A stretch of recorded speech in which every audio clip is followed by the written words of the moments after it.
ಕರ್ತನಾದ ಯೇಸು ಕ್ರಿಸ್ತುವಿನ ಪರಿಶುದ್ಧ ನಾಮಕ್ಕೆ ಸ್ತೋತ್ರ ಉಂಟಾಗಲಿ. ಪ್ರೀತಿಯ ದೇವರ ಮಕ್ಕಳೇ, ಮತ್ತೆ ಈ ಡೈಲಿ ರಿಲೀವನ್ಸ್ ಸೇವೆ ಮೂಲಕ ನಿಮ್ಮನ್ನು ಸಂಧಿಸುವುದಕ್ಕೆ ನಾನು ಕರ್ತನಲ್ಲಿ ಬಹಳ ಸಂತೋಷ ಪಡುತ್ತೇನೆ. ಈ ಡೈಲಿ ಮೂಲಕ ನೀವು ವಾಕ್ಯವನ್ನು ಕೇಳುತ್ತಿರುವ, ನೋಡುತ್ತಿರುವ, ನಂಬುತ್ತಿರುವ ಪ್ರತಿಯೊಂದು ದೇವರ ಮಕ್ಕಳನ್ನು, ನಿಮ್ಮ ಕುಟುಂಬಗಳನ್ನು ಹೃದಯ ಅಂತರಾತ್ಮದಿಂದ ಶುಭ ಕೋರುತ್ತೇನೆ.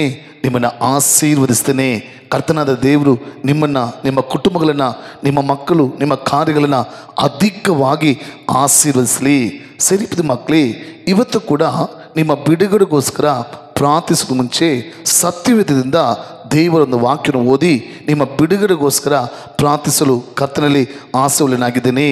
ಕೀರ್ತನೆಗಳು 34ನೇ ಅಧ್ಯಾಯ 19ನೇ ವಾಕ್ಯ, ಸ್ಯಾಮ್ಸ್ 34:19. ಅಲ್ಲಿ ಕೀರ್ತನೆಗಳು 34:19ನೇ ವಾಕ್ಯ ನೋಡುವಾಗ, ನೀತಿವಂತನಿಗೆ ಸಂಭವಿಸುವ ಕಷ್ಟಗಳು ಅನೇಕವಿದ್ದರೂ ಯೆಹೋವನು ಅವು ಎಲ್ಲವುಗಳಿಂದ ಅವನನ್ನು ಬಿಡಿಸುತ್ತಾನೆ. ಆಮೇ. ಪ್ರೀತಿಯ ಸಹೋದರ, ಪ್ರೀತಿಯ ಸಹೋದರಿ, ಇವತ್ತು ತುಂಬ ದೇವರ ಮಕ್ಕಳ ಬಾಯಲ್ಲಲ್ಲಿ ಒಂದು ಮಾತು ನಾವು ಅಧಿಕವಾಗಿ ಕೇಳ್ತೀವಿ. ಏನೆಂದರೆ, ನಾವು ಯಾರಿಗೆ ದ್ರೋಹ ಮಾಡಿದ್ದೀವಿ, ಯಾರಿಗೆ ನಾವು ಮೋಸ ಮಾಡಿದ್ದೀವಿ, ನಾವು ಯಾರಿಗೆ ಏಮಾರಿಸಿದ್ದೀವಿ, ನಾವು ಏನು ಪಾಪ ಮಾಡಿದ್ದೀವಿ, ನಾವು ಏನು ತಪ್ಪು ಮಾಡಿದ್ದೀವಿ, ನಾವು ದೇವರಿಗೆ ಭಕ್ತಿಯುಳ್ಳವರಾಗ್ತಾನೆ, ಪರಿಶುದ್ಧವರಾಗ್ತಾನೆ, ದೇವರಿಗೆ ಭಯಪಟ್ಟು ತಾನೇ ಜೀವಿಸ್ತಿದ್ದೀವಿ, ಅನೇಕರಿಗೆ ಒಳ್ಳೆತನ ಮಾಡ್ತಿದ್ದೀವಿ. ಆದರೆ ನಮಗೆ ಯಾಕೆ ಇಷ್ಟೊಂದು ಕಷ್ಟ? ನಮ್ಮ ಜೀವಿತದಲ್ಲಿ, ನಮ್ಮ ಕುಟುಂಬದಲ್ಲಿ, ನಾವು ಮಾಡುವಂಥ ಕೆಲಸದಲ್ಲಿ ಯಾಕೆ ಇಷ್ಟೊಂದು ಕಷ್ಟ? ಯಾಕೆ ನಮ್ಮ ಜೀವಿತದಲ್ಲಿ ಇಷ್ಟೊಂದು ಅವಮಾನ? ಯಾಕೆ ದೇವರು ನಮ್ಮನ್ನು ಈ ರೀತಿ ಕಷ್ಟಪಡಿಸ್ತಿದ್ದಾರೆ? ನಾವು ದೇವರಿಗೆ ಏನು ದ್ರೋಹ ಮಾಡಿದ್ದೀವಿ, ಯಾರಿಗೆ ಏನು ಪಾಪ ಮಾಡಿದ್ದೀವಿ ಎಂಬುದಾಗಿ ಅನೇಕರು ತನ್ನನ್ನೇ ತಾನು ಪ್ರಶ್ನೆ ಮಾಡಿಕೊಳ್ಳುವುದನ್ನು ನೋಡ್ತೀವಿ. ಪ್ರೀತಿಯ ದೇವರ ಮಕ್ಕಳೇ, ಇಲ್ಲಿ ವಾಕ್ಯಲ್ಪಟ್ಟಿದೆ, ನೀತಿವಂತನಿಗೆ ಸಂಭವಿಸುವ ಕಷ್ಟಗಳು ಅನೇಕವಿದ್ದರು.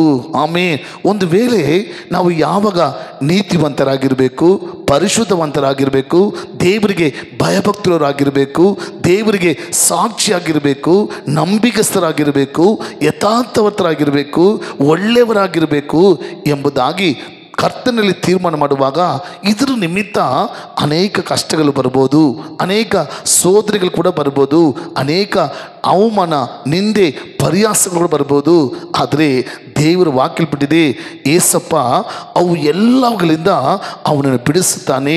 ಒಳ್ಳೆಯವರಿಗೆ, ನೀತಿವಂತರಿಗೆ, ದೇವರಿಗೆ ಭಯಭಕ್ತರಿಗೆ ಕಷ್ಟಗಳು ಬರ್ಬೋದು, ತೊಂದರೆಗಳು ಬರ್ಬೋದು, ಹೋರಾಟಗಳು ಬರ್ಬೋದು, ನಿಂದೆ, ಅವಮಾನ, ಪರಿಹಾಸಗಳು ಬರ್ಬೋದು.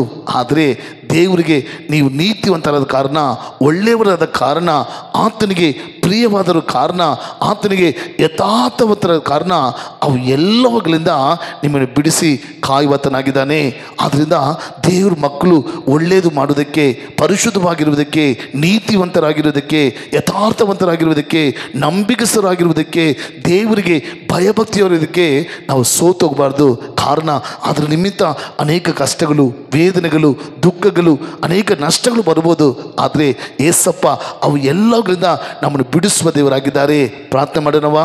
ಪ್ರೀತಿಯ ಪರಲೋಕ ತಂದೆಯೇ, ನಮ್ಮ ಕರ್ತನಾದ ಯೇಸುವೆ, ಇದು ಈ ಡೈಲಿ ಸೇವೆ ಮೂಲಕ ಈ ವಾಕ್ಯವನ್ನು ಕೇಳುತ್ತಿರುವ, ನೋಡುತ್ತಿರುವ ಪ್ರತಿಯೊಬ್ಬರು ಕೂಡ ಸಪ್ಪ, ಒಂದು ವೇಳೆ ನಾನು ಯಾರಿಗೆ ಮೋಸ ಮಾಡಿದೆ, ಯಾರಿಗೆ ದ್ರೋಹ ಮಾಡಿದೆ, ನಾನು ಏನು ತಪ್ಪು ಮಾಡಿದೆ, ಒಳ್ಳೆತನ ಮಾಡ್ತಿದ್ದೀನಿ, ಆದರೆ ಯಾಕೆ ನನ್ನ ಜೀವನದಲ್ಲಿ, ನನ್ನ ಕುಟುಂಬದಲ್ಲಿ, ನನ್ನ ಶರೀರದಲ್ಲಿ ಇಷ್ಟೊಂದು ಕಷ್ಟ, ವೇದನೆ, ದುಃಖ ಅಂತ ತಡಮಡಿಸಿರುವುದಪ್ಪ.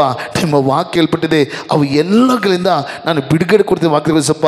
ಇದೋ ಸ್ವಾಮಿ, ನಿಮ್ಮ ಮಕ್ಕಳ ಜೀವಿತದಲ್ಲಿರುವಂಥ ಎಲ್ಲ ವೇದನೆ, ಕಷ್ಟ, ದುಃಖ, ಅಪ್ಪ, ಅವಮಾನ, ಪರಿಹಾಸಗಳನ್ನು ಅವುಗಳಿಂದ ಬಿಡುಗಡೆ ಕೊಟ್ಟು ಅವ್ರನ್ನ ಆಶೀರ್ವದಿಸಿ ರಾಜ. ಆ ರೀತಿ ಮಾಡಿದಕ್ಕ ಸ್ತೋತ್ರ ನಮ್ಮ ಜೀವನ ತಂದೆಯೇ. ಆಮೇನ್. God bless you.